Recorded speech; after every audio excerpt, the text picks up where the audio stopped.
Most schools were closed for days or longer.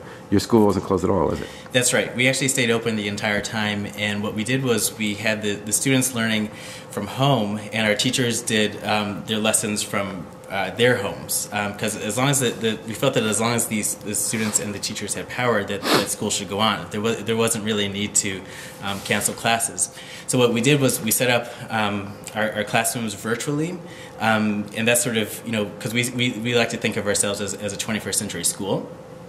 And so the teachers, some of them actually set up classes where through Skype or the equivalent of Skype, and so their students would be able to see each other even though they were in their homes, right? And the teacher was in his or her home. Can you see five?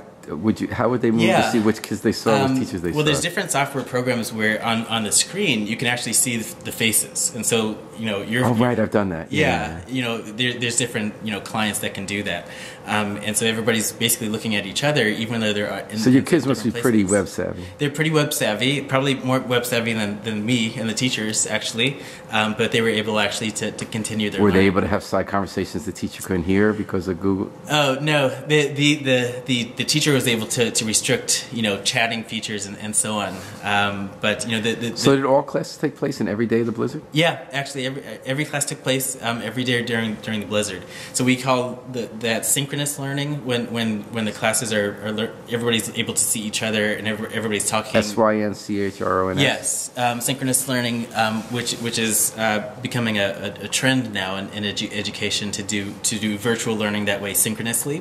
But we also did asynchronous learning, where basically the teacher will give the students self-paced learning. Basically the lesson plans to do at home, and then when the students were done, they would turn back in the assignments, and so it was more self-learning and self-paced learning where the And was there a danger at all do you lose something with not being together in person? Well, so that's an interesting question just in society, right? Because you have like Facebook and MySpace and online classes for college degrees. Online classes, exactly. So we're sort of changing how community is defined. Right? It may not necessarily have to be face to face, right? It can actually be through.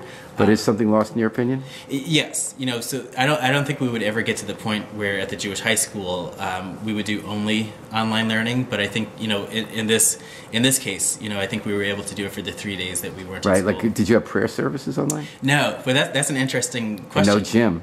Yeah, that's right. Or do you say jump up and down in your room? Let me see you do 5 jumping jacks. No. That's exactly right. But you're right. I think there is something lost not being face to face. But